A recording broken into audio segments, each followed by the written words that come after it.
Сәлеметсіздер ме, құрметті әріптестер мен оқушылар. Бүгін біз биология пәні апталығының ашылу аясында сіздерге флора тәжірибелерінің бірнешеуін жасап көрсеткіміз келеді. Ендеше сол тәжірибелерімізді бастайық. Бұл тәжірибелермен алғашқы таныстыратын 9 сынып оқушысы Руслан қызы Аделя. Ал Аделя, осы тәжірибені жасау үшін қандай құрал-жабдықтарды қолданды? Бұл тәжірибе өсімдіктің сабағы арқылы су өткізетінің туралы, және де бұған керек құрал-жабдықтар дәкі немесе бинт, және де акварельді бояу немесе гуашь. Сонымен қоса бізге 3 пластикалық стакандар қажет болады. Біз пластикалық стакандарға суды құйып және де бояумен араластырып дайындап қойдық. Енді келесі кезекте біз марлені алып осылайша сабақты Шиыршықтаймыз марлені. Шиыршықтап алып қызыл бояуға саламыз.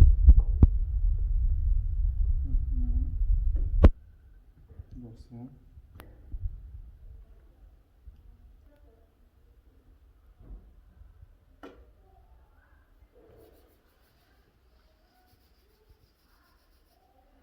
Және де жасыл бояуға саламыз.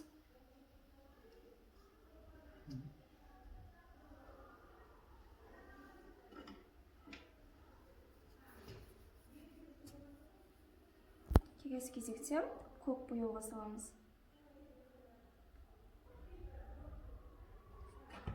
Көріп тұрғандарыңыздай, марлінің түсі қызыл және де жасыл және де көкке бояуды. Осы сияқты гүлде немесе өсімдікте сабағы арқылы суды осылай сіңіреді.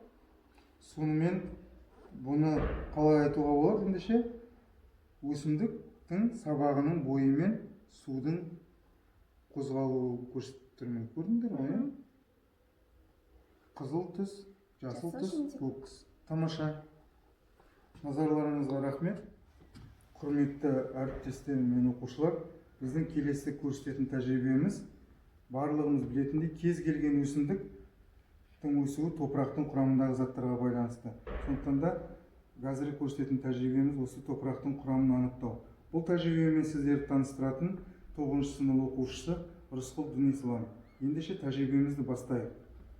Ал Дінислам, бұл тәжірибеге қандай құрал-жабдықтар қажет екен? Сонымен бір таныстырып өтсең. Бізге топырақтың құрамын анықтау үшін біріншіден су қажет, топырақтың өзі қажет, қасық және майлық қажет болады. Біріншіден біз қасықты аламыз, қасықпен топырақты алып, оны суға саламыз. Топырақты суға салғаннан кейін оны араластыруға да болады. Мысалы топырақ түскен кезде суға. Жақсы.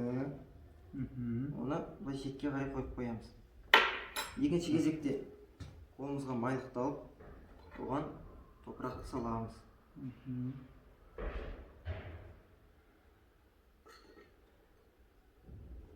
Топырақты салғаннан кейін оны қолымызбен қысамыз. Ал бұдан не байқауға болады? Топырақты түсірген сәтте майлықтың бетінде дымқыл іздер қалғанын байқаймыз. Бұл нені білдіреді мысалы? Бұл топырақтың құрамында су бар екенін білдіреді. Жақсы, тамаша. Ендігі кезекте топырақты қолымызға саламыз. Топырақтың қазір көлемі лыпылдақ болып тұр. Оны ендігі кезекте қысамыз. Бұдан не байқалады? Қысқан кезде топырақтың көлемі кішірейіп қалды. Демек, топырақтың құрамында ауа болған және қысқан кезде сол ауа сыртқа шығып кетеді. Тамаша. Енді жаңағы суға келетін болсақ, мінекей судың түбінде топырақ тұнып, бетінде өсімдік қалдықтары қалқып тұр. Бұдан біздің алатын қорытындымыз топырақтың құрамында су, ауа және өсімдік қалдықтары болады. Жақсы. Рахмет, назар